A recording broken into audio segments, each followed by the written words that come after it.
Okay, Boomer. Down south, hood baby, bang on girls, go crazy, go crazy. Go stupid. But you smart like an A+ student. Up now, right now, looking for your love right now. La, la, la. Up now, up down, turn my stomach upside down. La, la, la. I found your hair tie in my car. I could only. What's up, Boomers? Let's go. Okay, we just lost Hawks. The second we go live, we lose Hawks. How did we lose him? I don't know, man. That's how we start a show, man. We just kick someone off right away. He's off the I island.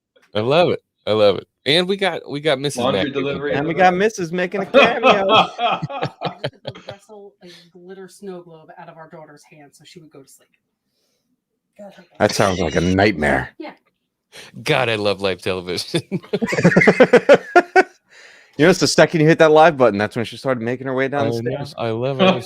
She probably got the notification. Up. Yeah. Oh, Boomers are live. Let's get in and make fun of Matt Game. Okay, so yes, we're down Obsession today. Obsession is doing a new deal for his hockey contract, so he's going to be gone. Moff Rissman has graciously decided to grace us with his presence for tonight. There he is, and of course, Mr. Hawks Holocrons. How you doing Still today? boomered it. Boomered it right Wrong off the button. bat. What'd you do? Wrong button. That big red X means Carry leave. on without me. Okay, all right. Raise that going a little bit. We'll keep this going. So we're at the end of the Book of Boba Fett. We finished the show. I feel like the further we're getting away from it, the more people are getting peeved off about it, which I think is interesting. We had a conversation with Mark Anthony Austin, who kind of changed my mind a little bit about it. And then I go back on the internet, and everybody's like, now it seems like everybody's on the train that they hated it again. Wow. I I didn't- didn't really hop the fence on that one. I still enjoyed it overall. I'm glad that we're past it because what I really want are the things that are coming after that. I was kind of like, all right, Boba Fett's like this placeholder that's gonna keep me going with Star Wars for a little while, just things to watch. But we're on our way now, way closer than I even thought we were gonna be to Kenobi, and that's the big one, guys. That might as well be a new movie. May 25th is the release date, right? Yep. And this whole time, apparently, I've been missing it that we were supposed to get Bad Batch on May 4th, too. There's some controversy now so that's only on their Instagram. And there's some controversy that whoever was in charge of that Instagram just copied and pasted the original blurb that accompanied season 1, which did release on a May the 4th. Oops. And they just copied and pasted that and said, coming May the 4th, because it doesn't say 2022. It's assumed because it was in August and the next May would be 2022. Everyone's smushed it together now and said, okay, they must have meant May the 4th, 2022. But I scrolled back because I have that time on my hands, right? I was on a meeting at work. I scrolled back on the Twitter, and the Twitter said basically the same thing, but it had no May the 4th. It just said coming in 2022, Bad Batch season 2. That seems like a massive oversight for a company to go back a year, copy and paste, and then just re-stick it on an Instagram post. Yeah, right? that's because I was shocked. I was like, are you serious? They're going to release 2 series in the same month?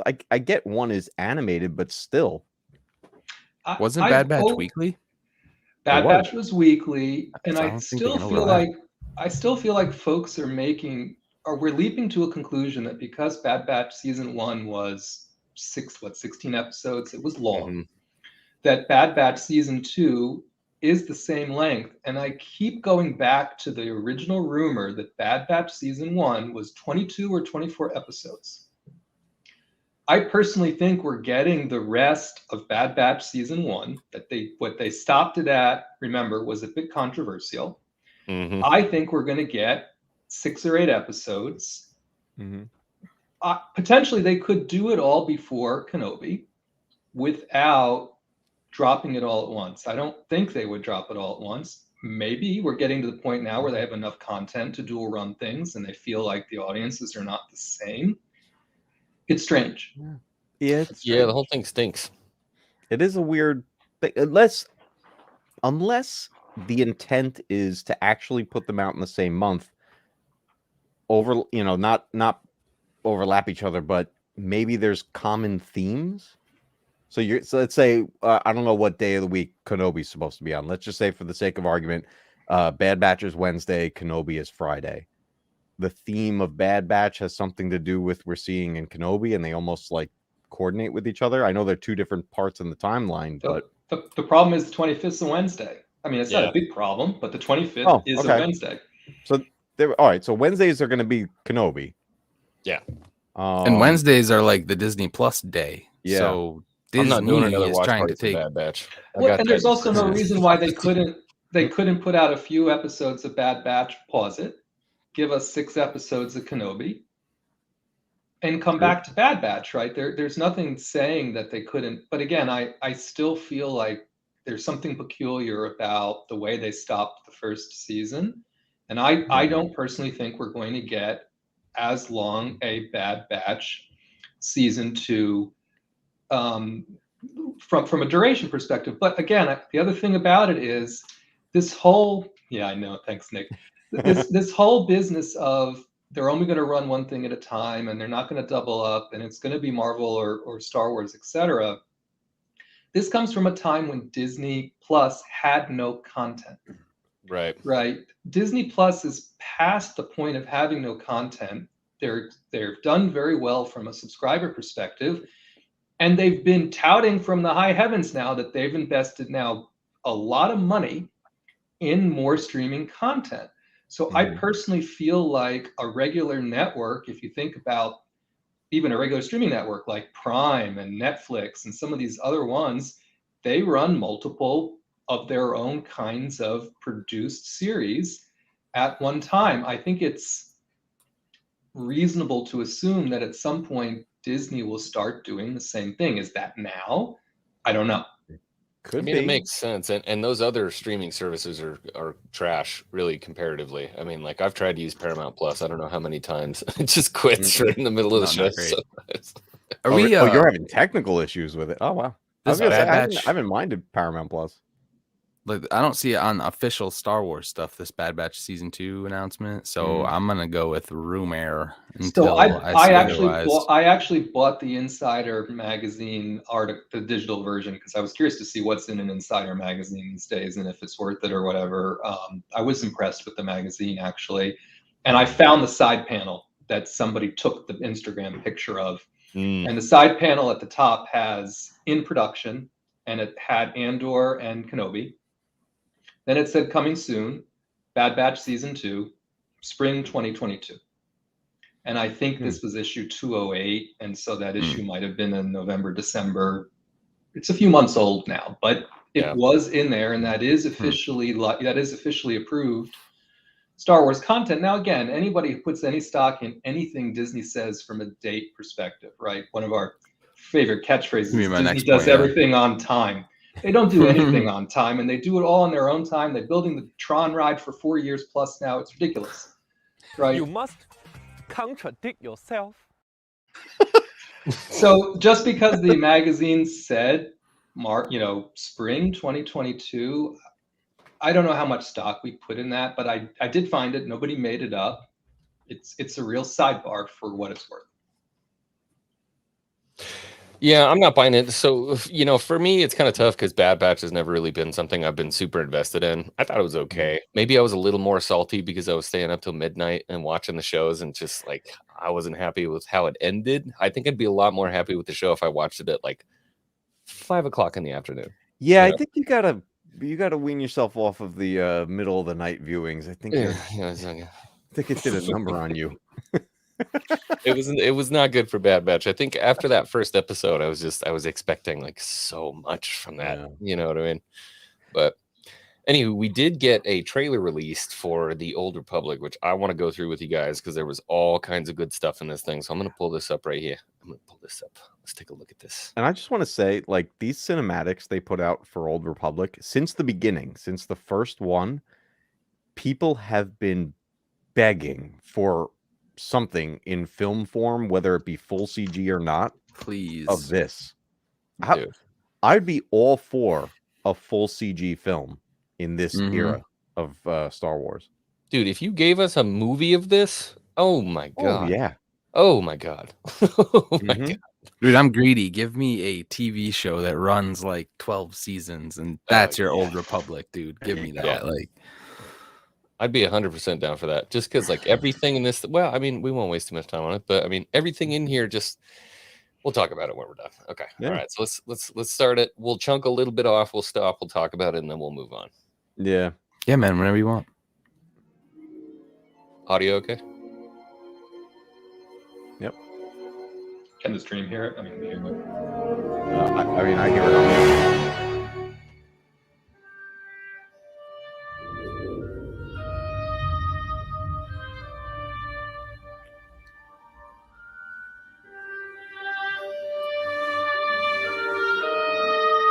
Focus, Sahar.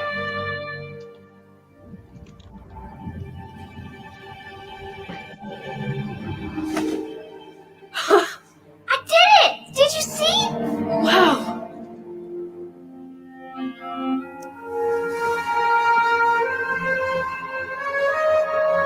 I know it is difficult to accept. Love the Force theme just kind of squeaked into there. Has chosen you. Okay. All right. So we're going to pause it right there. Sensitive twins playing with a freaking mud horn already. Like They right got on a the mud bat. horn. That love it. voice actor of the Jedi Master here, I don't know his name, but he's already involved with Old Republic and KOTOR and everything. Like he's been voicing characters for a while. Really? Nice. Okay. Good to know. And we have these twins. What is it? Sahar and Rikar? Yeah. Yeah. Rikar or Mhm. something like that. Recall, yeah. And says that one of them is not strong with the Force. How do you think this little one got the Leku damaged? Actually, didn't we? Does it show that in a? Oh no, No. it doesn't show that. No. They There don't is show no any other moment of it. flashbacks of it. It doesn't say anything. Yeah. But I mean, the Not CG is sure. just freaking beautiful. Mm-hmm. Yeah, So they're twins, right? I think so. It's hard to They tell. don't seem to be the Oh, the one same looks older. age. Oh Yeah, God, she looks say bigger. it, Scotty. Just say it now. No, she looks bigger. Yeah, the other I'm one not looks doing it. older on the Just right say it. So, and here we go. Obviously, the brother and then the sister. You have the differing headgear, right? So females are supposed to have that kind of ear covering. Hmm. I know it So is they don't have to difficult listen to the accept. men. Oh, you know what, dude? How did I not even see that before? Check it out. It's Padme's birthing bot. Yeah, in the back. Oh, Oh yeah. Yep. dang. I didn't even see that. It's a nanny. I think it's a nanny. It's a nanny bot, right? Nailed Has that. chosen you. Anybody else get like massive Dark Trooper vibes from this guy? Yeah. Like, Oh, I yeah. feel like they're referencing Mando stuff. I mean, just the shininess and the Or redness. and Inquisitor. everything. I got Inquisitor from it also. Yeah, Yeah. there's definitely. But he has. Does Huh? he have metal? Does he have metal legs and metal arm, or is it just a look of armor? I don't Because know. it looks like he's got metal legs. You know, this temple they're in. Oh, can we go back to? Can we see the face on that statue? On Yeah, the right? hold on. Let me slow this playback Because down. this looks Yeah, like We can do who was that Sith that was in they reference in Jedi Academy, not Ragnarok, it was something like it sounds like that. Ragnarok. It's very similar to Ragnarok. It's I'm I not forget the guy's sure. name, but he Dude, was he like definitely has a bionic leg or two. mhm. Yeah. Okay, where is the statue? That Where is the forearm. It's statue? gonna okay, There there's we the go. Sith statues that we see in Palpatine's place. Uh-huh. But it's coming up on the right, the big statue standing up on the right.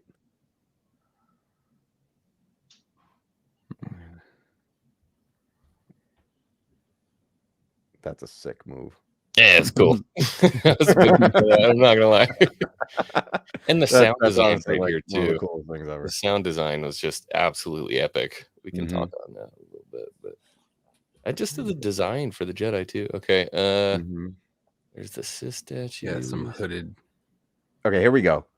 Okay, so it's another hooded figure, but they're holding the downward like staff, like all the Sith, like they're worshiping. But Uh-huh. there's a temple like this in Jedi Academy when you go to Korriban, Okay. and they're worshiping an old Sith Lord, a Sith master, that his spirit was like locked to this temple, and he's trying to take on a new host to basically come back to life. Okay, I got you. And that's what this looks like they're in, like some sort of Sith temple where there's a spirit locked in there. Legacy of the Sith. It would all kind of make sense too, man. Yeah, 100%. And he was clearly building this. I mean, it looked like whatever you want to call it, Korriban. Yeah. That first shot definitely looked like it. Okay, let's get Marker back into Ragnos. Thank you, Spider-Man 96. Marker Ragnos. That's what it was. Let's get into this sound again because the sound is just epic. Oh yeah, beautiful.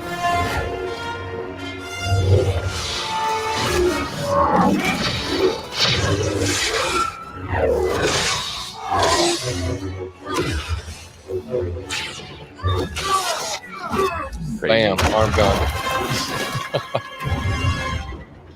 Destroy this machine and all records of it. Yes, Master Orr.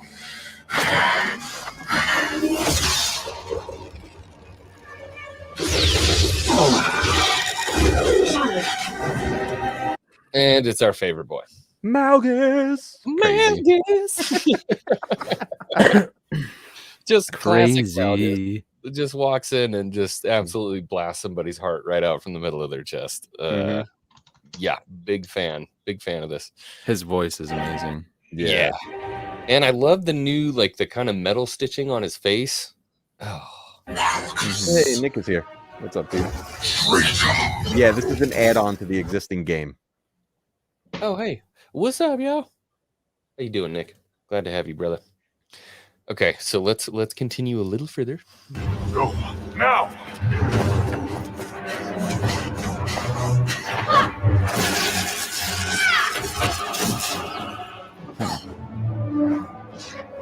I love the little Ahsoka smirk looking back. Oh, love it.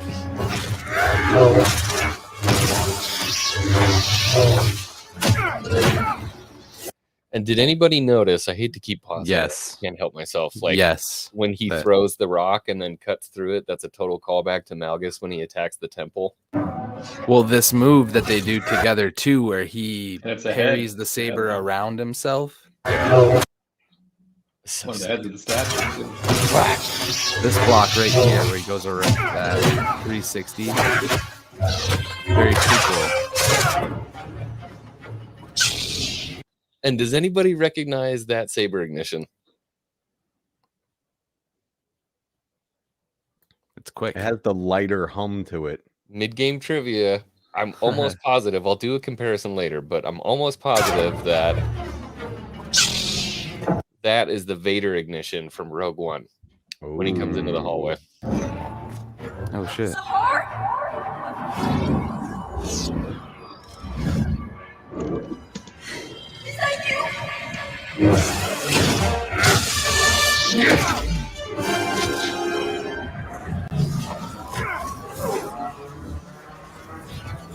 You're too late, Malgus. Look at how gnarly that guy's eyes, right? Because this is going to be important later. This is like super gnarly eyes.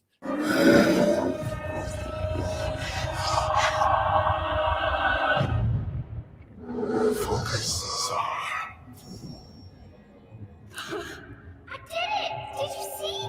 Wow. Will you be taking both children? No. The brother shows little connection with the Force.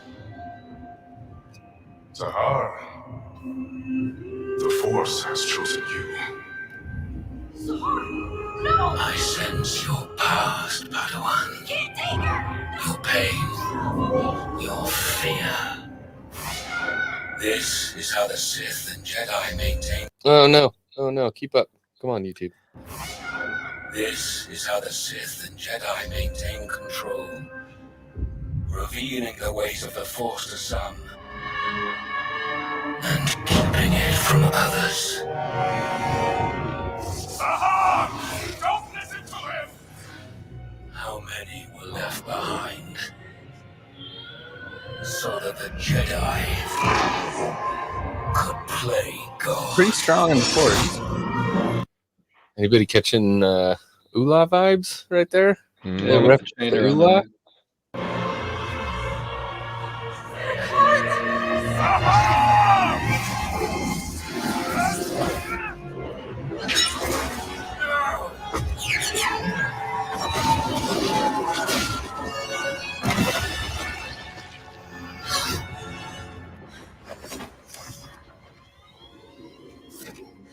Come on, YouTube, you punk.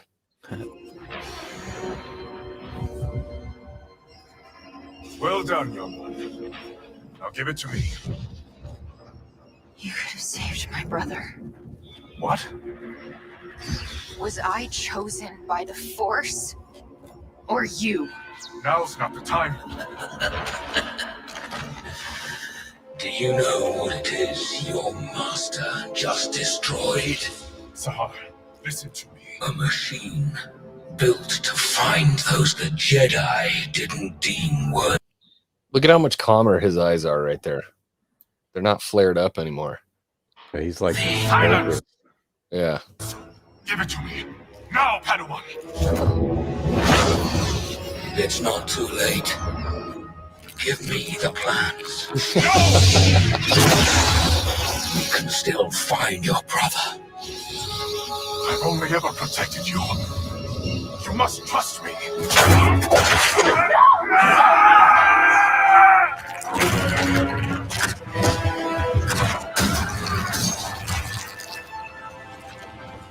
Very well. Sahar, I'm sorry.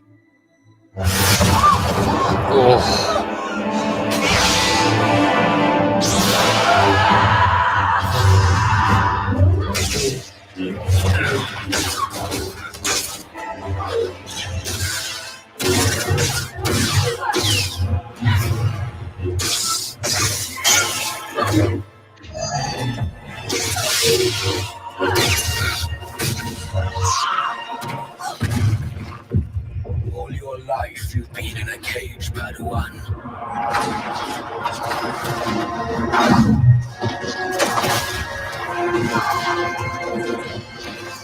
When you're ready, break free.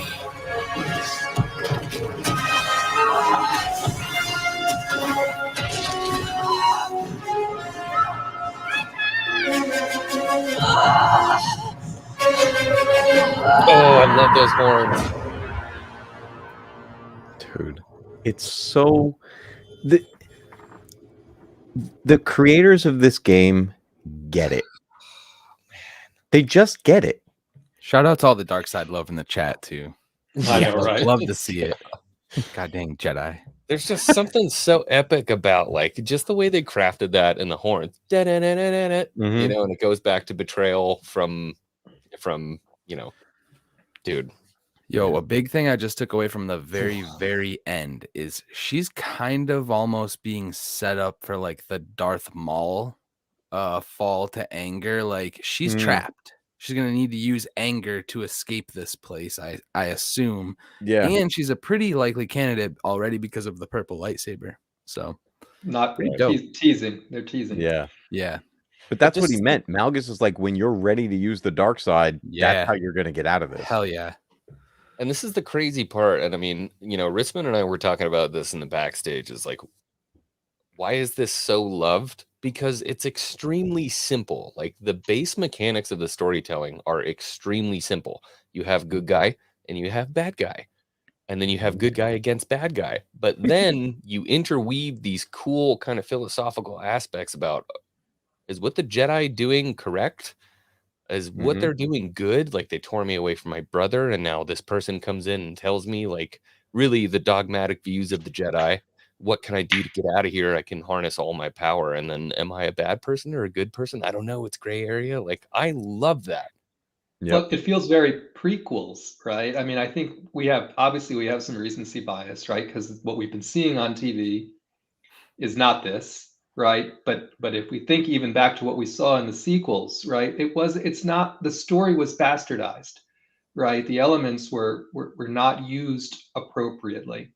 Whereas when you look at something like this, you think back to, was it the Republic? Was it the Empire? Yeah. Was Palpatine good? Was he bad? What was Maul's deal? Was he wasn't really a Sith. Obviously, wasn't a Jedi. What about Ahsoka? How are Ahsoka and Maul the same? How are they different? Right? When you see something like this, it feels very familiar, and you don't have to overanalyze for something you love, right? You just see it, and you're like, shit, I love that. Yeah. Right. And Man, it just that was comes cool. naturally. I think that's what I love so much about the prequels myself, was that like you could sit there and just watch it and be like, whoa, visually that was cool as shit. So much cool stuff happened. Like if you blink, you miss it. So much cool stuff happened. But yet, if you sit down and you really break it down, there's so many different undertones that go into that. You know what I mean? And I feel like it is a natural progression that we start out with the original trilogy where the Jedi are mystics, right? We're like, we don't really know what they're about. Oh, they have these special powers. And then we go back to the prequels where we're supposed to see the Jedi in their, their height of power.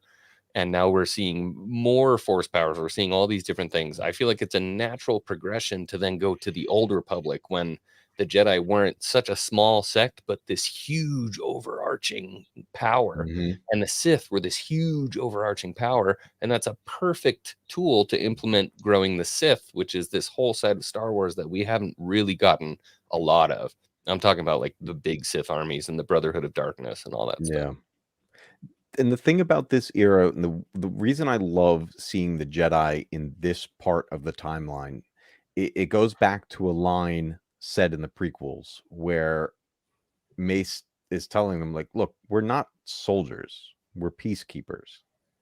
But when you look at Jedi in this time period, they're all armored up. They're more soldiers than peacekeepers because there's war happening. There's conflict that they're involved with.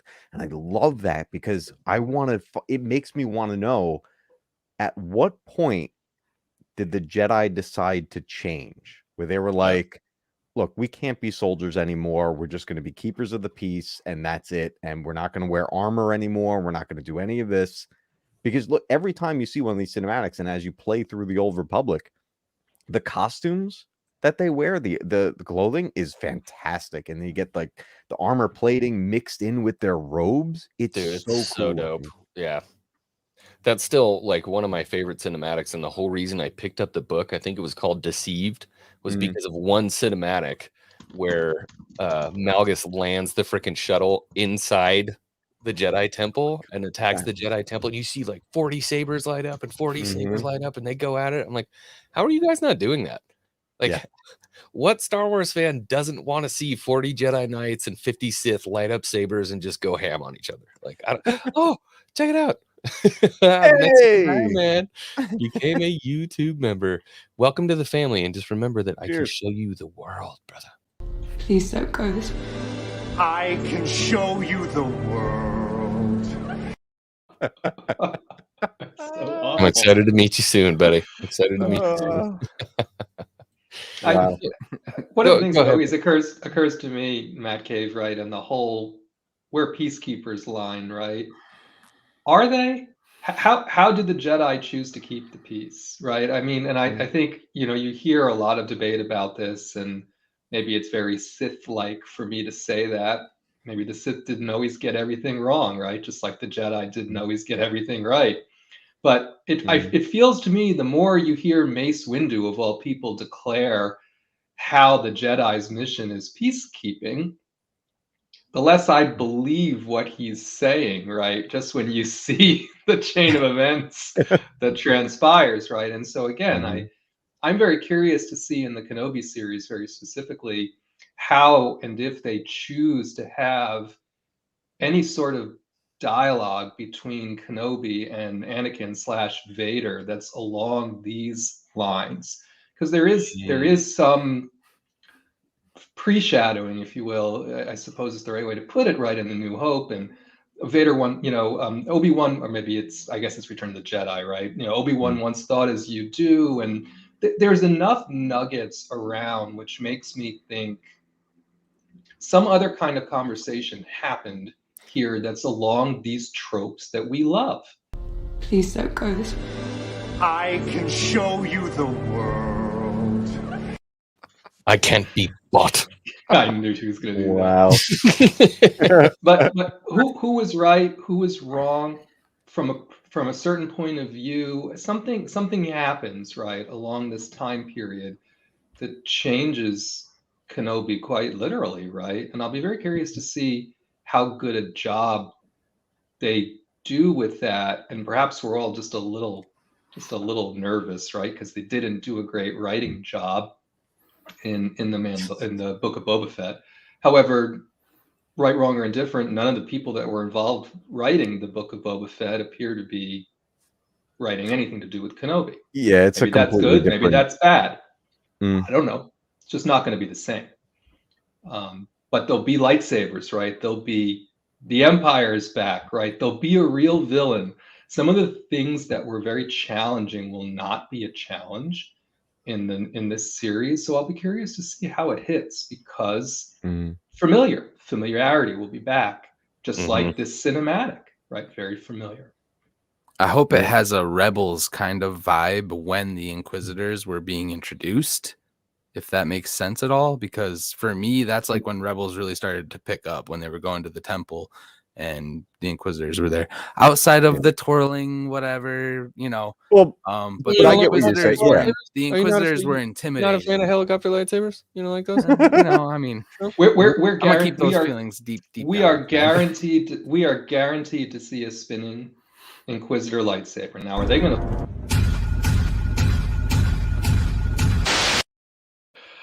I'm not saying I think they're going to fly around like a helicopter, right? But we are guaranteed to see. In Filoni, we trust. It's just going to happen. We'll see. It's in just battle, gonna they're happen. not going to fly with it. It'll be used in battle. But Hogs, I'm with you on that moment in Rebels when they got into the Jedi lore. That's where that show really took off. I agree with you. That was when Ezra like first meets a dark side user and really like understands that he's in it and he wants to learn more about Maul and that kind of stuff. Yeah, I'll be interested to see if Kenobi might even try to figure out who these Jedi were. I think that would be cool. Him to respect like the fall, basically. Yeah. But try that's to redeem them. Too, that makes the dark side so interesting, is because the Jedi are always about stay away from the dark side, don't even think about it. But dark side users want you to understand why they went that way, why they chose that path.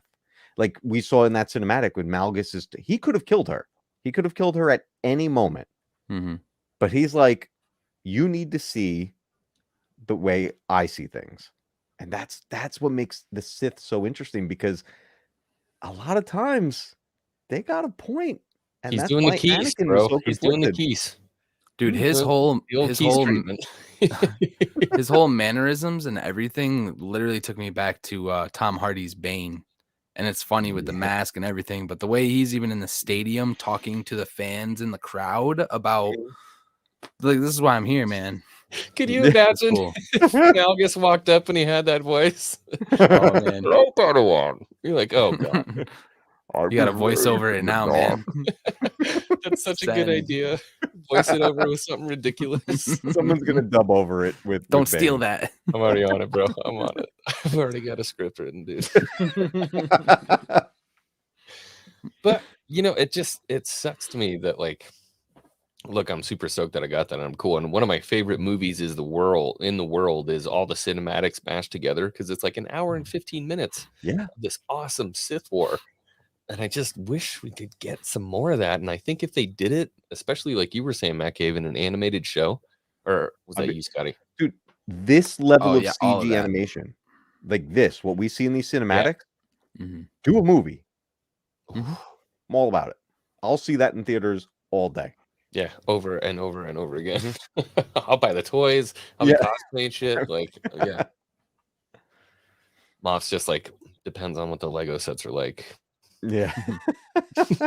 You know what? I have to say, from a content perspective, give me this kind of cinematic all day long, right? I mean, it's a toy of its own, right? So I mean, it's just beautiful that we can, you know, Matt Cave and I come from very different kinds of video games, right? So I mean, when we see this kind of just awesome graphics and the storytelling and all that. How can you not love it?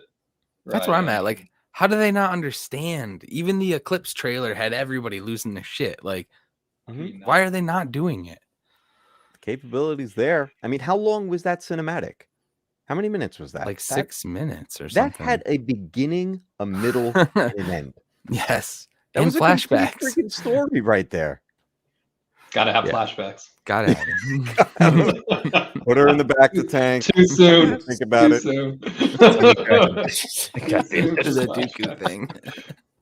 I have to tell you, if I had to nitpick one thing in that cinematic, what is our infatuation with Twi'leks lately? Everyone's a Twi'lek, right? Is it just the alien du jour? Could they not have picked a different species? I'm just a little over seeing Twi'leks all the time. Personally, What I think it is it's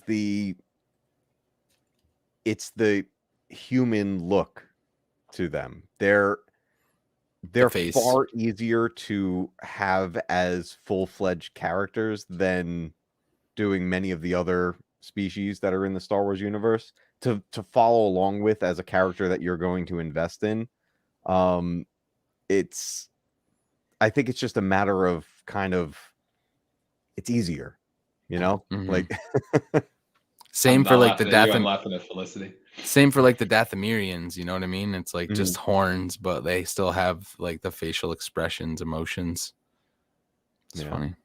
I get it, right? It's just that they seem to tell interesting Jedi stories, right, all through the Clone Wars and even in the prequels, right, with other races that were still approximately human enough, right, to be relatable. It just seems like lately everything's a Twi'lek. You're asking the hard question that I don't want to answer right now. We know why they're using Twi'leks. Twi'leks have always been the extremely oppressed species in Star Wars. They've always been chosen as dancers and work slaves, and their planet was just wrecked during the Clone Wars. I mean, like, it's very easy to use them as a rags to riches story, and then somebody who has a lot of emotional connections, because that's who the Twi'leks are, right? You know, it's interesting too, because like if the Force truly is out there finding its vessels, why are a majority of them humanoids? You even go back to all the artwork from the High Republic. There's very few alien Jedi. So, well, I mean, I understand more that aliens. At its core, the Star prequel was Wars more is diverse. So, at its core, Star Wars is telling the a human story, Jedi right? Council, I mean, it's not telling an alien story; it's telling a human story. I get it, right? It's just for me. I guess it could be worse. It could have been Tusken Jedi, right? But I mean, I'm just saying, it's just for me. I'm just a little Twi'leked out, right? It didn't take away from the enjoyment of the cinematic. Again, it's a nitpick. I just, I go back to, it was kind of interesting because we were listening to the progression of the design of Star Wars video, right?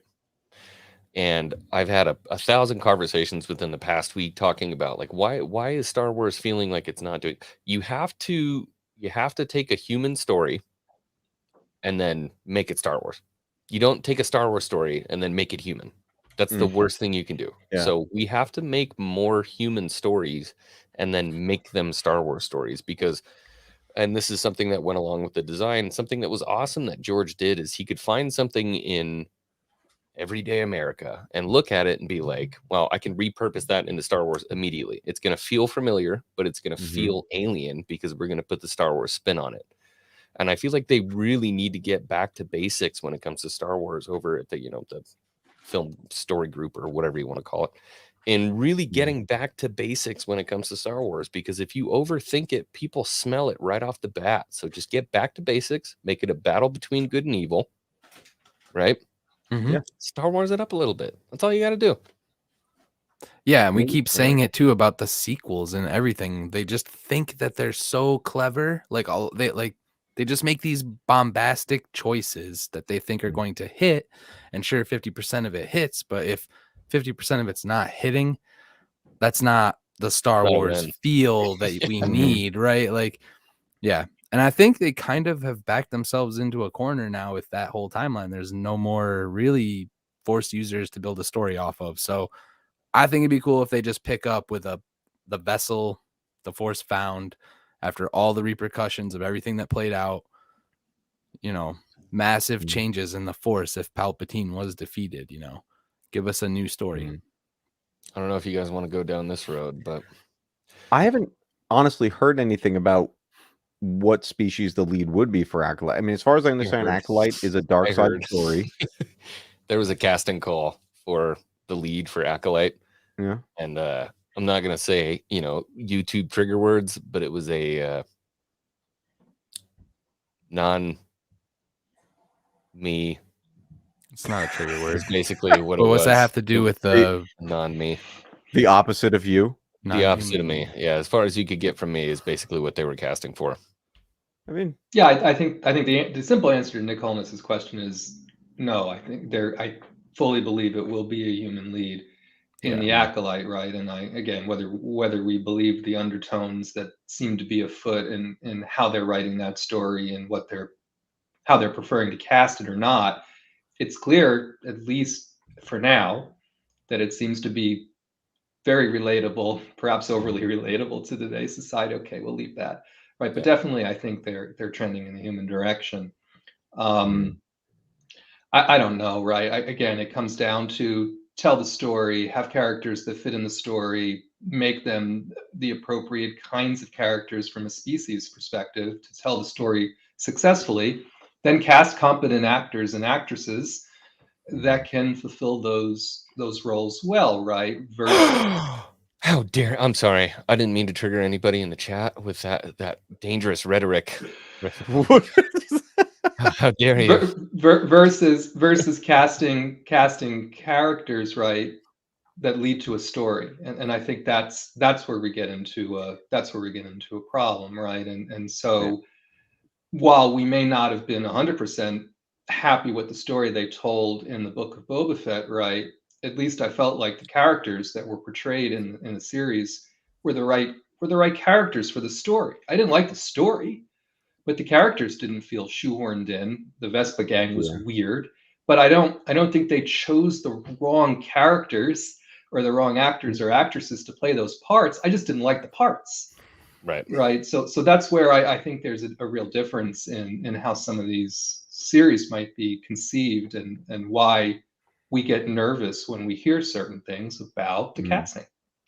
Well, And you're right, Headland though, is 'cause going to be the storytelling Headland is show is taking going a to be an back seat. interesting mark. Sorry.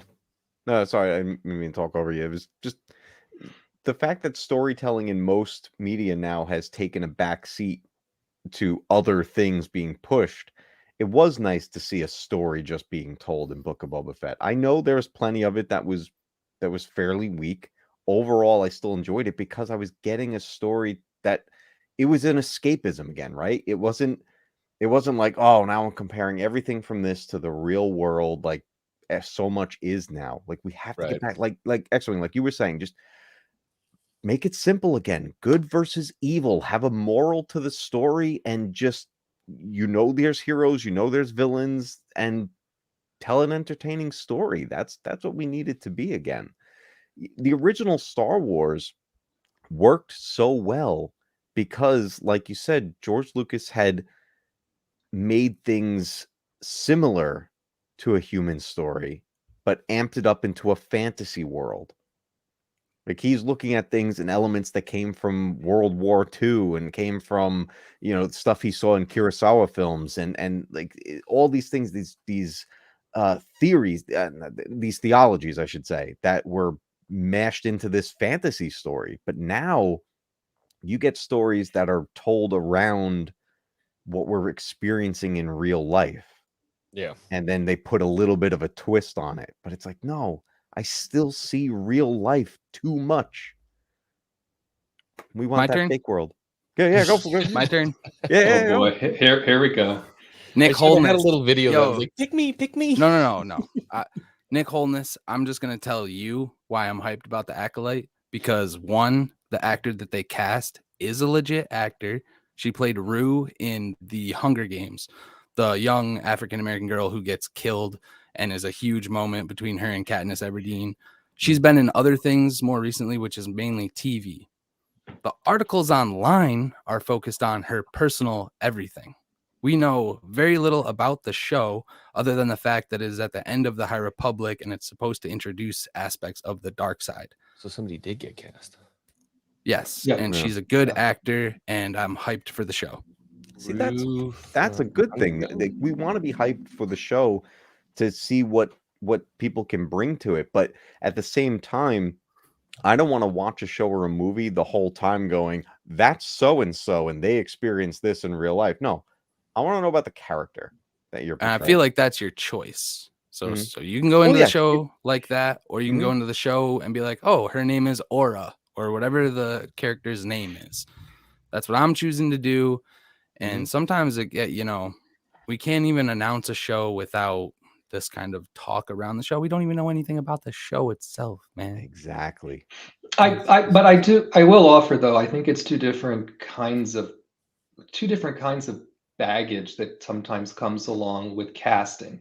I'll use Stephen Root as a great example. Stephen Root was the watermonger in Book of Boba Fett. He's also the stapler guy from Office Space, right? It took me right out of it, dude. Right, and for some people it became a great meme, and it's like, okay, he's going to burn the place down, etc., or whatever. And there's a great example of someone that we know from before, in a role that takes us out of it, right? Where some people are reacting badly to casting has nothing to do with previous roles. It has to do with lifestyle choices and political beliefs and things that, generally speaking, from an actor or an actress's perspective, shouldn't matter at all, that people are reacting to and saying, or preconceively saying, this actor or actress is going to take me out of this story because of this, and that, which has nothing to do with their acting chops, right? And I think that's where we have a difficult set of conversations that are very derailing. Because on your point, Hawks, it has nothing to do with their ability to act or not act. It's a whole different kettle of fish. And I'm not saying she's going to kill it. I'm just saying, like, what she's done in the past has been pretty cool as far as like coming from a nerdy background. Like, she's clearly into this kind of she's clearly into this kind of material. So I hope that she crushes it, and it might be a breakout thing for her. Who knows? And then maybe some Star Wars fans will have a person they gravitate towards and are fans of, and we can all stop fighting about shit. I don't know. Scotty is just living in freaking like Cloud 9 utopia right now.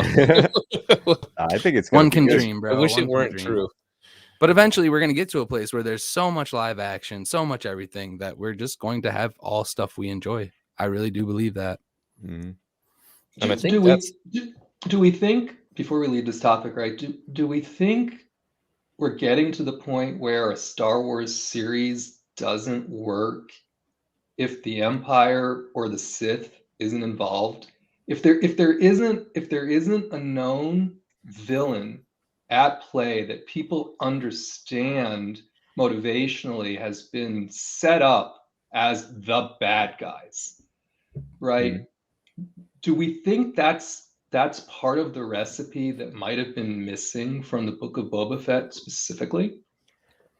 Real quick, I do think it would be better for them if they were able to sever it and like do the time, like the sequel time jump was a good idea. They just didn't go far enough. Like, they still had Imperial remnants and had to kind of like work in all this other stuff, and it just didn't really work.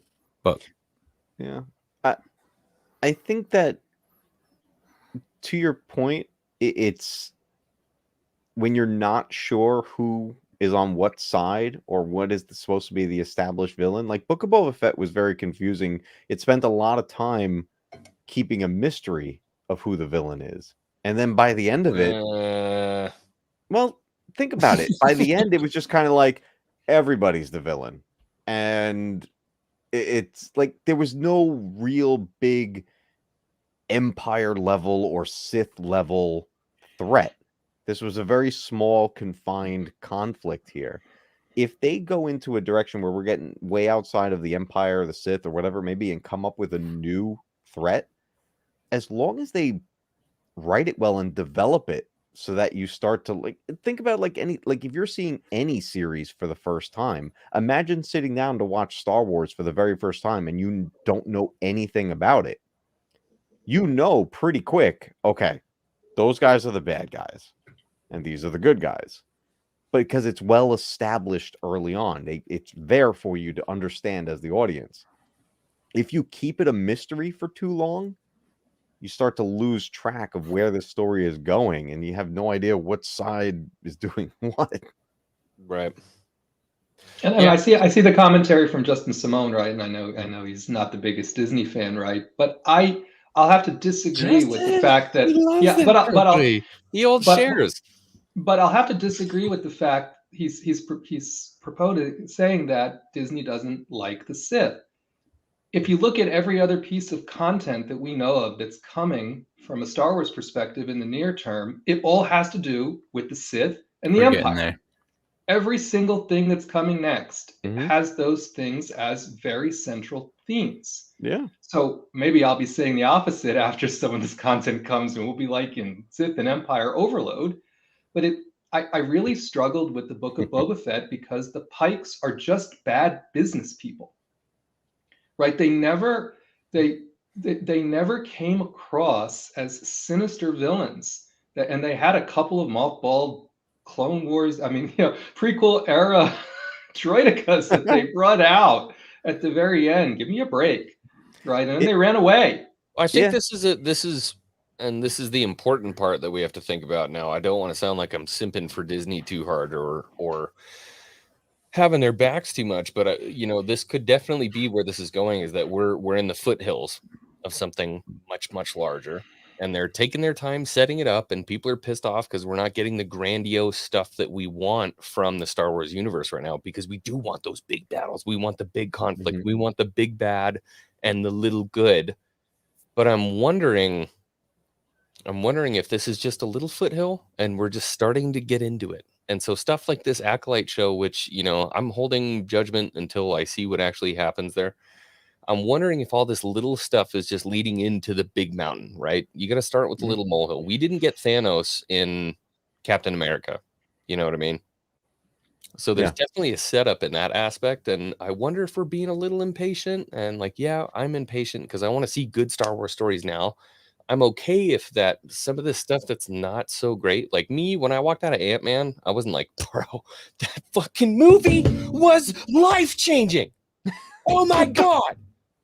You know what I mean? I didn't walk out of Ant-Man like that. And I didn't walk out of Book of Boba Fett like that. But then, you get Civil War and Ant-Man shows up and he gets all big in the airport and you're like, oh shit, son, go fucking wreck. You know what I mean? So I wonder if that's kind of the setup that they're going for. And it makes sense knowing, who's in charge of stuff, that's the way that we're going to be heading. That's why I'm trying not to be like too negative. Look, I'm not super fucking happy with what we got. But, in the same token, I think there's a lot of setup that's going here. And I think a lot of people are kind of looking at shit with a very short vision. Oh my God, I'm taking over obsession for the stream. I literally, you're right. So weird. Season one, bro. You're channeling obsession. It's all good. Channeling obsession right now. But it makes sense to me that that's what's going on. And, it sucks when you see a legacy character kind of reduced to like that Ant-Man role. But I think that's kind of where we're at. Yeah, I don't know, right? I can't. A lot of people will use quite successfully, right, the sequel trilogy experience as typifying what Disney does or doesn't like.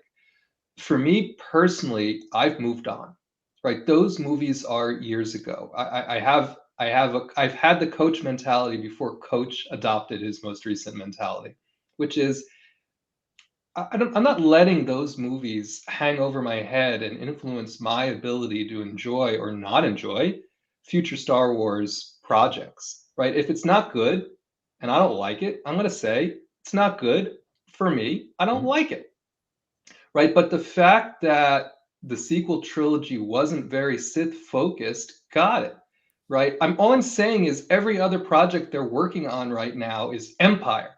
It's Sith. And again, those things work. That cinematic worked because it had core tenets to Star Wars epitomized in a story that seemed to make sense.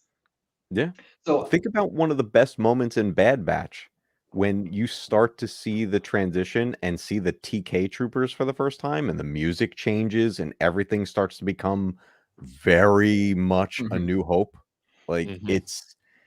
they're playing on certain nostalgic strings here that are playing the right tune right now. And look, I'm not sure why people would think Disney is not wanting anything to do with Dark Side or anything like that. I didn't know about an Inquisitor until Disney Star Wars. Are they a Disney Yep. creation?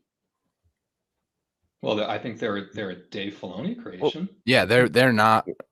But No, those there's popped up in EU. Rebels, and that was Disney. Were I thought there there were Inquisitors EU. in the EU? I I'm thought not there an was EU or some kind lore of master. Inquisitorus something, but maybe I don't not. know. But for me, So the I first time haven't I read ever an EU knew book about where them. the Inquisitors were.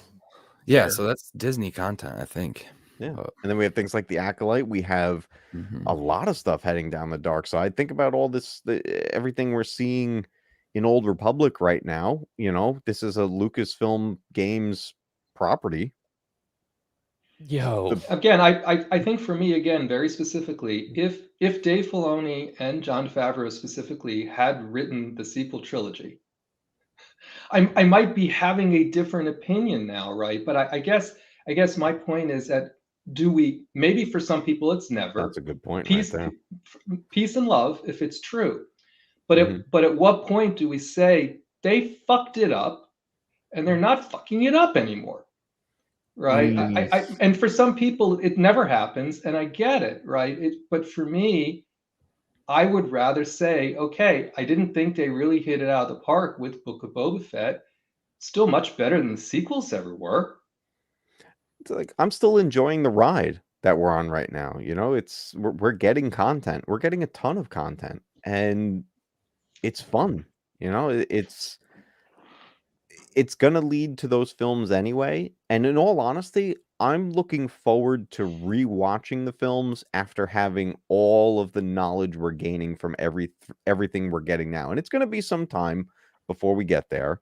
Um, I don't think it's going to change my perception of the films, but to know this step-by-step journey of how we got there, this is the fun part, you know? It's those movies don't ruin current Star Wars for me. They don't ruin the prequels, they don't ruin the originals for me. They don't ruin anything for me, in all honesty. It's just kinda like they exist. They If do I to some decide to people, watch them, though. I'll watch them. You know what I mean? They Mhm. do for some people because what happens in those movies ruins what happens in the original movies, if that makes sense. Yeah, but it's just kinda it's where you decide to stop. Like, we might reach a new point in all this new content where it's like, that's my new ending. It's like the next thing we see about Luke might be the last thing we see with him until the movies, and it's like, that's the end of the journey for me. Easy there, buddy. Sorry. I just I I thought about Jake Skywalker for a minute. And maybe this is a hot take, but I have to tell you all honestly, the one that I'm the most nervous about of all these new properties is Ahsoka. I'm Really? More than I'm Kenobi? much more than Kenobi. Mm. Because I think the Kenobi story is an easier one for them to tell. Now, I understand the Ahsoka story is one that Filoni has had mapped out in his brain now forever and a day. So I trust that we're going to be led down the good path there. I just don't want it to be the garden path, right? And for me, very specifically, they're dealing with characters there that I think really mean some different things to different people. It's been really murked up, right? Between EU, new books, comics, rebels. I mean, some of these characters have been all over the place from a development standpoint. Kenobi and Vader and that Anakin story, I personally feel like that's an easier tale for them to tell. Maybe I'll be it's a proved story wrong. that's I been there hope already. not. Yeah. Basically, the Ahsoka story makes me nervous. I think the Ahsoka story is going to be more fixed on her as a character development and then where she ends up, and that hopefully that story could also push us beyond the sequels to maybe even past the point where Rey has a yellow lightsaber. I would be okay if Rey was the only sequel trilogy character to show up in her show, maybe as a way to set up a future Jedi Order because she's got the white robe now. Maybe Grogu is fully actualized because maybe Mando has to stay on Mandalore and maybe he dies. Who knows? Like a lot of things could still happen. But the Ahsoka show, I think personally, is going to be a game changer in a big way. Dude, if they stick Rey in the Ahsoka show, anarchy. Well, that I would think it will require a accomplish two time jump. things. It'll bring Ezra back and Thrawn in as a big bad, but I don't think, like, where are they between this time jump in the sequel trilogy? They're not What there. does that have to do with Rey? Well, She's alive, and if Ahsoka's story is not only fixated in the past, or if they don't all die at the temple, that's so one you're of two thinking, things have Is to she happen. alive though? One of two things have to happen. Ahsoka has to live beyond the sequels and everything, or she's going to die in the temple along with Ezra, along with Cal Kestis, along with literally every single Jedi, and Luke is the last Jedi. So yeah, I'm Ahsoka- hoping for the I'm latter. pretty sure Ahsoka's dead by the time we get the Rise of Skywalker because she's a we hear voice. her voice at the end. Yeah. So if she doesn't, though, her show and her ability to go into the world between worlds, I don't know. I mean, Rey's at this point, she's little on Jakku, right? I don't know how old she was in. She's a teenager. I haven't done my right? homework there. I'll be honest with you, Hawks. Do you know? Yeah, I don't know the years. I think you're it's saying supposed to because of a mimic- 30-year time jump that Ahsoka couldn't still be alive? I don't know. I don't know either. Raiden's saying Ahsoka is 5 years before Rey's birth. I don't know. Okay. I'm not. The Ahsoka 100% show sure. is taking place in a timeline that is before Rey's birth, sure. But Ahsoka has access to the world between worlds. Rey heard her voice. I'm just saying, dude. So the Ahsoka show is going to do a lot more than just I be wouldn't a show. I wouldn't put in too my much opinion. credence in Ahsoka's ability to continue to leverage the world between worlds, right? There was a recent I recently rewatched for one of EBN's videos, right? A Filoni interview where he said very specifically, we destroyed that Lothal temple for a reason. I did not want this world between worlds, this time travel thing to become a thing, right? He said it had a part in the story. We told it. Well, I think it was Right, Star so Wars Meg's video that pointed out her logo is the ceiling of the Lothal temple. I get it. I get it, right? I'm just, Yeah. I personally am not subscribed into the fact that the world between worlds is going to be a big part of this ongoing story. I'd love to be proved wrong, but I think it adds complexities in that, again, seem to be contrary to the way Filoni was contriving the story. I think the way I know that interview you're talking about, and the way he described, the way I took it was that he was saying the world between worlds was kind of a visual representation of how the future and everything is perceived through the Force. Like even how Yoda talks about sensing the Force, it's always emotion, things are changing. It was like the world between worlds was this, I don't know, call it a physical thing that you could visualize as the way the Force works with showing visions. I don't think it's coming back though. I mean, it would be kind of cool if it's 100%. written well, but I don't know. I didn't I don't see how like they it to don't use begin it with. when it's like the entirety of her logo for the show. Yeah, I'm Yeah. 100% all in on the world between worlds. Yeah, Sorry. I think it's going to be a big thing, dude.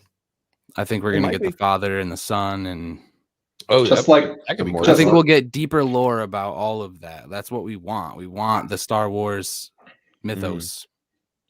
maybe I'm just in the minority, right? But I don't personally need any more of the world between worlds story, right? I feel like that story arc was accomplished in Star Wars Rebels, right? For me, it's perfectly okay to have it in the logo as the reason why she's searching for Ezra and calling back to this time come for me, and the things that happen there setting up the series, right? Instead of, well, just because the ceiling is there in the logo, it means it's going to have some pivotal part. And again, maybe it's just recency bias because I thought Boba Fett was going to be a kick-ass bounty hunter that was going to go out doing bounty hunting things because that's literally whatever he's ever been. And Surprise, all this. motherfucker! But all I'm not, saying is I'm not in the same place with how important the world between worlds is going to be in Ahsoka, primarily because I think it would lose the audience. It was a Interesting. heavy focus in Rebels. It was the main thing that Palpatine was seeking. The person who controls it controls literally everything. It's not multiverse. It's an access point to the overall timeline. You can, in theory, change things on the active timeline, but You could all go it back is a and window. kill Baby Ray and have the sequels Yeah. never happen. You But could I don't go think- back and pull yeah. Anakin into like the right state of mind and have him not kill, Windu. Did I just admit it? I'm sorry. Windu lives. I I think I don't think there's they're going to ju- make any lore changing stuff like that, but they may it's- use it for future to parts of me, the there's timeline. I guess where I have an issue, right, is I think for people who've never watched any of the animated series, and those people do exist as current Star Wars fans, right? Bringing in characters who came from the animated series and bringing them into live action without people understanding the backstory is possible. Although some people did struggle with Cad Bane, plainly. Yeah, like Right, who the but hell when is this we guy and why has he only been here for 15 minutes? But to think, for me to think, because this animated series had as such in one part of its arc, this world between worlds, that people will automatically be able to understand what that means in live action without some significant exposition, it's a tough sell for me. Yeah, it was the world between worlds was too much. It I don't think it should have been done. And I liked after hearing that interview with Dave Filoni about how it was kind of this one-time thing and not really meant to go back. Like he talked about it like it's if you were to utilize it for changing things, you're just creating destruction. And it was just it's not meant to be used that way. And we even see it referenced again somewhat in the game Vader Immortal. Vader's trying to access it, not even realizing what it is, I don't think. And he's trying and to he hears save Padme. Yeah, you hear her like she's there. Ooh. It was a powerful moment. Dude, It's that shit was huge. heavy. Yeah. But it's one of those things that I just when it first happened, I was really upset. Like I was just like, why did time travel just happen in Star Wars? And I love time travel. I just it's don't. not really time travel, though. Well, that was the thing. After you go back and rewatch and really think about it, it's not time travel. No. But it takes This effort to conversation figure that out. This conversation is part of the reason why I'm very concerned about Ahsoka. Yep. Plainly. Because the key to that episode is they both literally go back through the exact same portal in the exact same time. So unless Ahsoka can somehow use it in that way, yeah.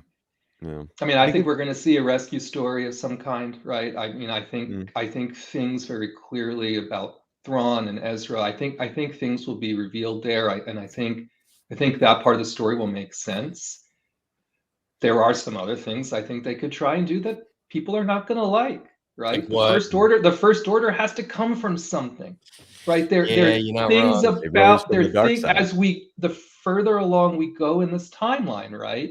The more these things that make people really Well, they're going to start coming they up. did absolutely nothing to explain the First Order in the sequels, so they have a lot of room to talk about it in the shows.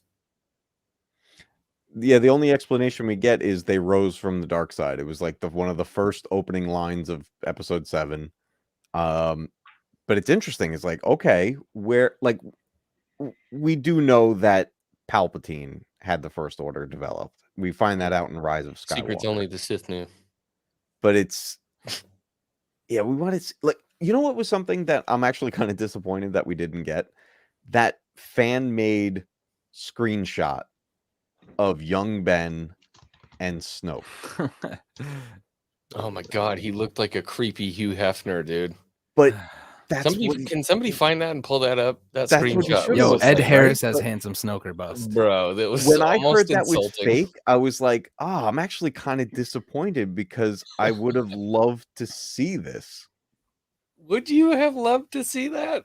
Yes. I love that we have to say things given like some backstory to Snoke. Jesus Christ. Nick Holness, I love that we have to say things like which confirms the sequels are canon. Oh my god, it's just goddamn sequels are in canon. your mind They're right all now. canon. They're all canon. Everything, it's all canon. I firmly think at some point in the not too distant future we will see Snoke's genesis, right? Yeah. I don't. I don't. Mando 3. I don't. Yeah. I don't know when.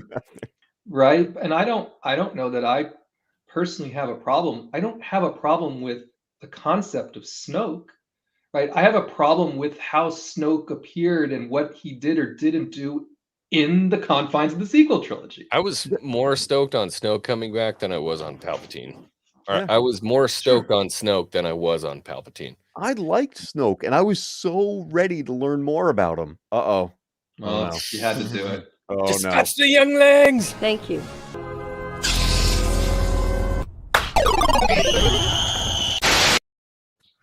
Prove them There it goes, the for slap. being young.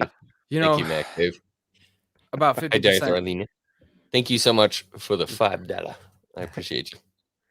About 50% of the fandom are going to hate this, but they could use the world between worlds and Ahsoka and Rey being able to access it and bringing Ben Solo back to save him. I think a lot of people can agree that Ben Solo is one of the best parts of all that. And if they do it in some epic way where Rey is able to access it or learns from even if it's a holocron that Ahsoka made, and that's why she's in the white robes, maybe she made a holocron. Who knows? But Polly, I think what are there's you still talking play about? there. Young Snoke worked for Pelly. Do we Pelly- get an old Pel- Pelly at some point? I think he's just Just like a gaggle of fucking Jawas behind her. Kelly Oh my god. Oh, she They totally do hooked need up to with tell Snoke. that, though. They need to tell the Snoke involvement They- from the beginning. They do. And his Because arrival on the scene. Yeah, you get Leia hinting at it. She's like, "Oh, it was Snoke manipulated him when he was younger." And it's like, well, where is that? I want to see that.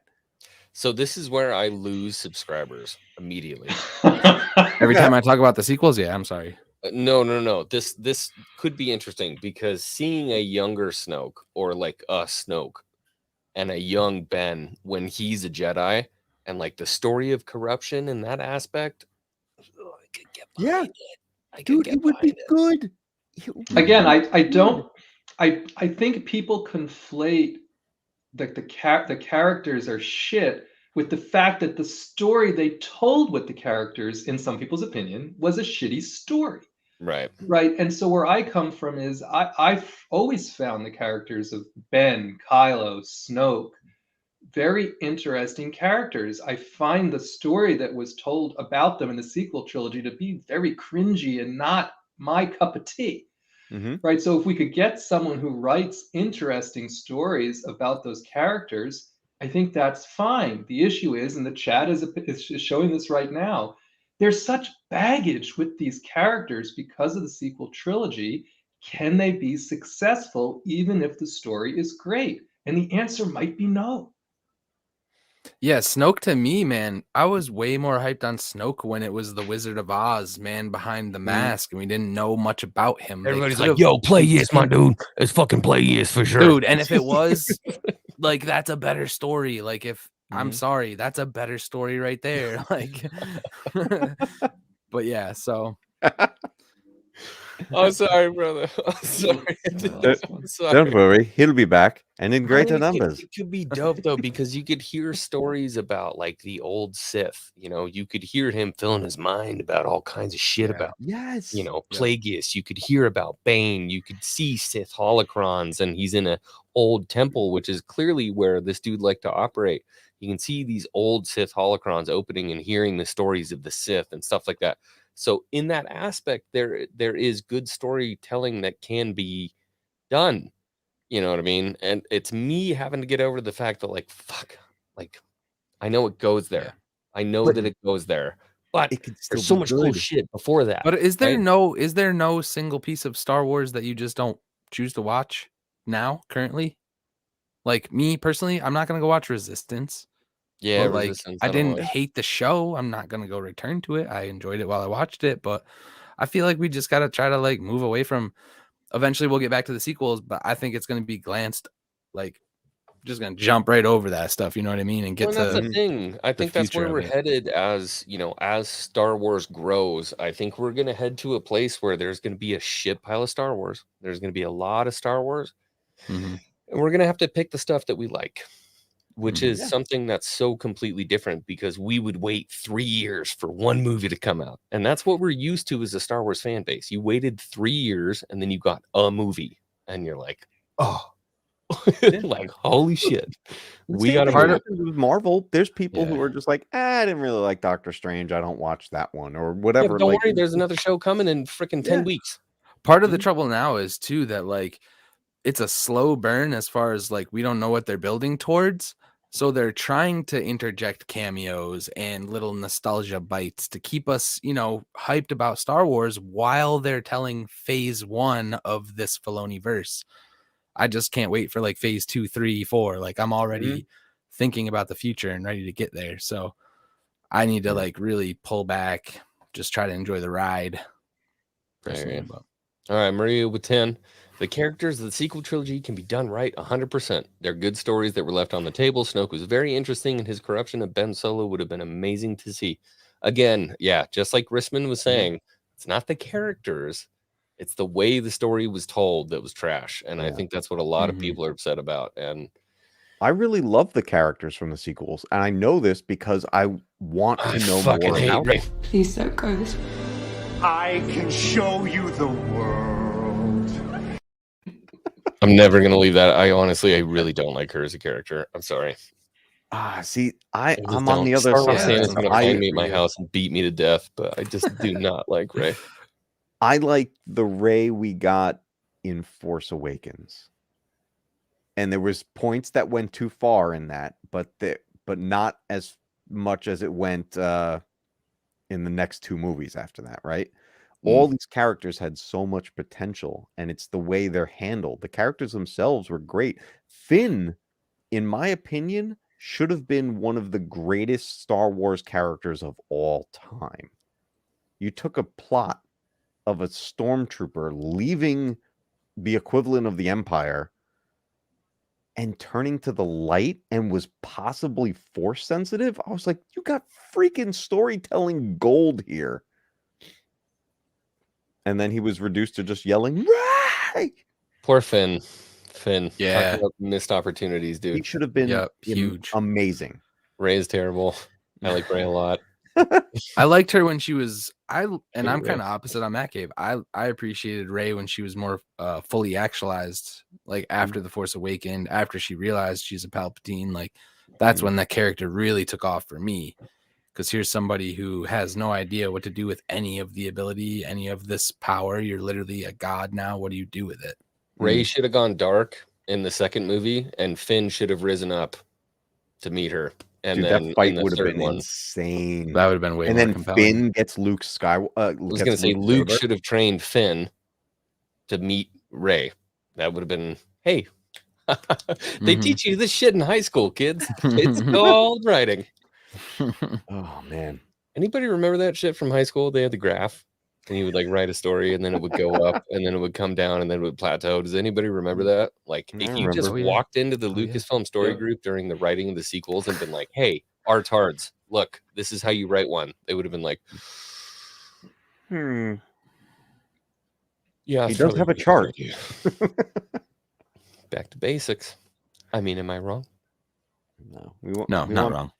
I'm The looking for a basics need to comment come here. back. Hold You're on. right. I gotta find it. I gotta find it again. Bam! Here we go. Okay. Smoke's a clone. Not interesting at all.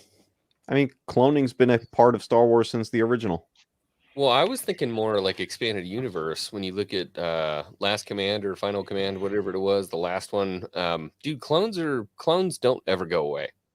Like they That's a don't. Not in huge the expanded piece. universe. Yeah, it goes on forever. When they go back to Tantus and they find the, gosh, what's the name? Sabarti cloning cylinders or Asparti or whatever they are, the cloning cylinders. It never goes away, man. So like I'm super okay with that. And especially when it comes to cloning force sensitives, that stuff is super interesting to me. Force Unleashed, man. Dude, then that's what I'm saying. That goes back into the stuff that we saw with Galen Merrick and all the stuff that goes in there. You know, it's just cool storytelling. Yeah. Yeah, I mean, this is kind of a stretch, but I think it would be cool. You know, you mentioned the handsome Snoke. I think Andy Serkis himself has mentioned that he used to look not terrible. So I think it would be cool, and this is gonna whatever, but this is just a theory that is mine, and that just came to my head. But what if, because Palpatine, when he dies, his spirit has to go somewhere. What if it doesn't go right into that crappy looking body, and it's in a fully ready clone, and there is a confrontation with him and Luke, because in a comic, it's implied that Snoke tells Kylo Luke is the reason that he looks the way he does. So Luke could give him there the could be big a confrontation. scar on his head. That That's could what be I'm a saying. lightsaber gash right That's there. what I'm saying. Dude, I would love to see that. That'd just be my own Luke little versus dash in the Snoke? sequel trilogy where Luke just Because in my opinion, they have to explain what happened immediately when Palpatine died. You know what I mean? If he had a plan and he was able to transfer his essence, it would be cool to know that. Well, he Yeah, did. I like I say, I think there are interesting stories that can be told, but that can be written with these characters, and I think we have some writers on staff now who would be up to that task, right? But I think they have to decide, do they want to risk telling those kinds of stories, right? And or how do they fit those storylines into other stories in a way that different parts of the fan base can find their love within those series, right? And trying to, in trying to advance and correct some of these I mean, egregious honestly, wrongs. what, like, Palpatine light, sure, but what if that's because Luke literally almost killed the guy? Like, Wait, what? Palpatine light, but almost. yeah, in the chat, everyone's like, "Oh, the reason why Snoke's so terrible is because he's Palpatine light." What if he's Scotty, you're talking to Palpatine us, light bro. and crippled? Take your eyes off the chat and just What hang if out with he's us for a little bit. They got you triggered. No, I'm just saying, like, I love talking about Snoke, and I think his story is not over. Dude, Snoke was Give me a fully underutilized. fully empowered body with the mind of Palpatine. Give me that. I mean, what if Snoke was an all right dude? Even we should stop Pauly, talking about the all right, sequels. Pauly, get out of here. Get out of here with that. Oh my god. Snoke could have been just an all right guy, not realizing that he was a clone. And then Palpatine's essence goes into him, changes him, and creates this confrontation between him and Luke. He's like the poor stapler guy in Office Space. He's just like going along, living his life, and Palpatine's like, "Oh, sorry, pricked your finger." I don't know. I mean, there's a lot of possibilities there. It comes down to creativity and writing it well to make it fit. This is all a giant puzzle, and the pieces have to fit. That's why Kenobi's going to be easier, because Kenobi already has a puzzle piece that fits the whole thing. They're just putting the pieces around it right now.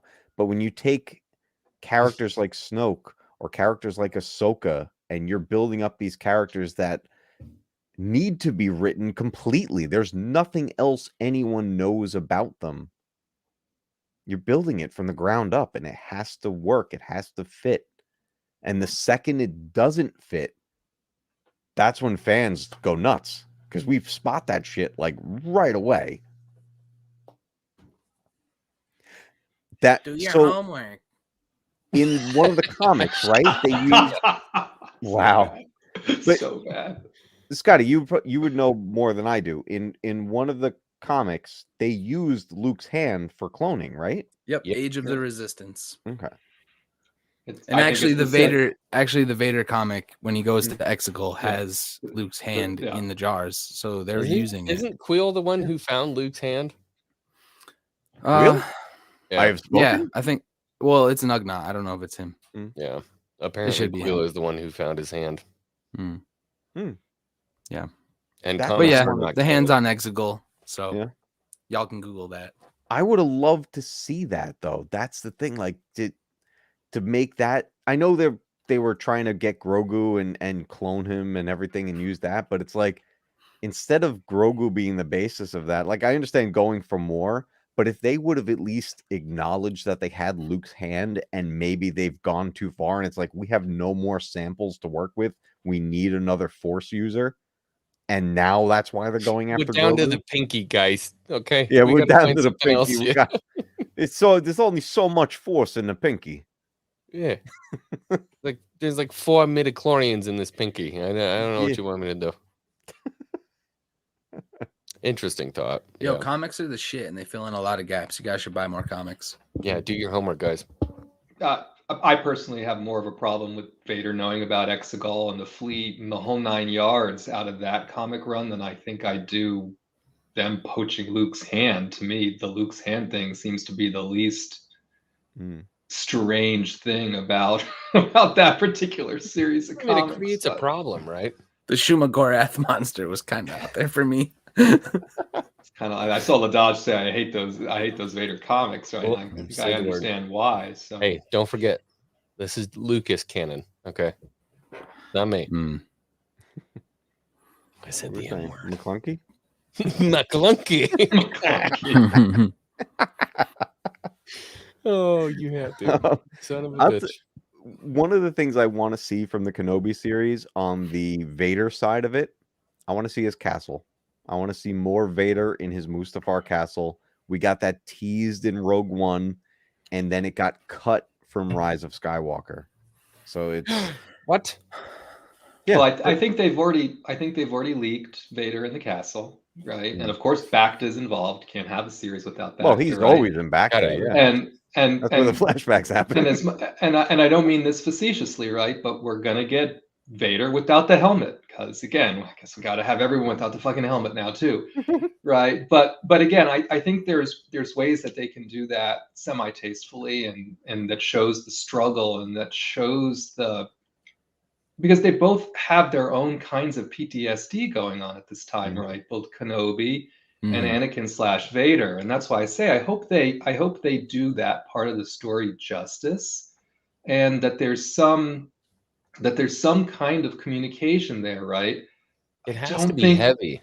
Yeah, it has to be, right? If Vader with his helmet off gets cut by a funny joke, they can't take this humor path in Kenobi. It has to have a more serious tone. Yeah, it's okay to have adult show. Some. It's okay because even especially Clone Wars and the prequels, there's these humorous moments, right? Like banter between him and Uncle Owen. Yeah, stuff like that's okay. That fits. But when you force dad jokes into Star Wars, cockpit jokes, it's like it gets a little too much. But dude, the second they treat Vader lightly, for sure. I hope that I hope it picks up right after the comic that Charles Soule did, because that is the end of Vader's search for Padme, essentially realizing it ain't gonna happen. So I'm hoping that this Vader is now fully realized in hunting down the remaining Jedi, and that his only mission is to find Kenobi now. And he's very, very passionately killing him, chasing him down. Well, and we know there's concept art with Vader on his throne, looking at a hologram, right? So I think we're going to have a fully realized Vader. He doesn't know Vader's lair. On what's that? He doesn't know. Yeah, that's the thing. Yeah, he doesn't know who's alive. Kenobi. He doesn't know Kenobi. Vader doesn't know that. Yeah. This is going to be. I don't think we're getting. He also doesn't know he's dead. Well, there's a lot of mystery between the two of them, but a lot of people, their biggest worry is that they're going to break the story by having them reunited. But it's not going to be Vader versus Kenobi in that current moment. It's going to be flashback stuff. It's going to be. Oh my god, jeez. No more Pelly. I'm not even calling you Polly anymore. I'm calling you Pelly. That character. I thought she was hilarious. Vader's gonna go there and trade her his N1 starship. Oh. There you go. The thing that's always do this when I was a child. The thing that's always confused me a little bit is if it's one person they seem to know isn't really dead, it's Yoda, right? Because Yoda has this big fight. It doesn't work out. He doesn't die. He loses his lightsaber and he goes away, right? So I've always been like sweep to make sure he's dead. Mm-hmm. And they never find him. they never find him, right? So that's why I say when you just said, well, he doesn't know Kenobi's alive. I think they probably know both Kenobi and Yoda are both alive, right? The galaxy is just a big place. And I think it's one of the biggest drivers according to of the Disney. Purge of the Jedi is that they're trying to find these two. Because if Well, there that's was what the anyone who could Inquisitors are restart doing, this, right? I mean, isn't that the whole reason why the Inquisitor, like, we can't be everywhere fighting all these people. Y'all help, right? And by the way, be on the lookout for the little green guy and the best Jedi that ever lived, right? While you're out and about. I mean, so that's where I'm like, I'm not saying they should do a Yoda series necessarily, but for me, there's an interesting Yoda story, right? That no one's ever really, to my knowledge, talked about expounding upon. You know, Frank Oz's niece was my babysitter. Yeah, you said that. What? I wish I'd have known about that when I was a kid. Yeah, Frank Oz's niece was my babysitter. Wow. That's cool pretty crazy. awesome. Well, let's go to bed thinking about all these different things that we Ooh. talked about tonight. when Interesting you talk about thoughts and Jackson. processes. I mean, when you think about it, there's a lot of cool stuff that we talked about. And I feel like Lucasfilm Story Group, maybe just hire us for.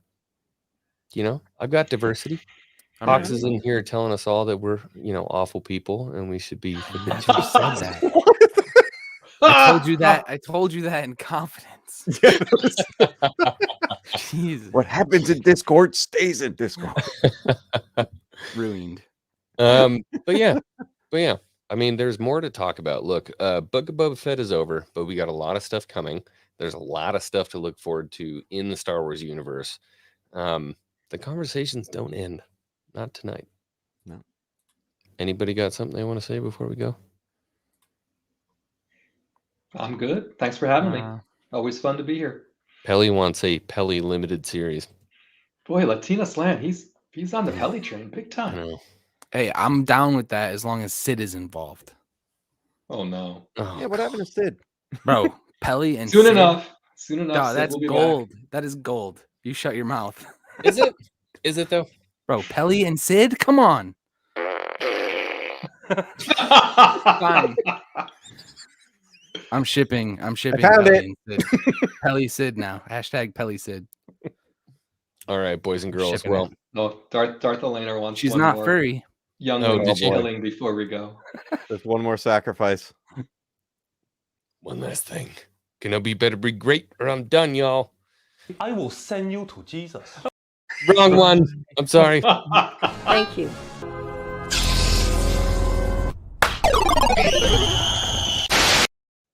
I appreciate everybody being here. Darth Arlena, thank you for the 5.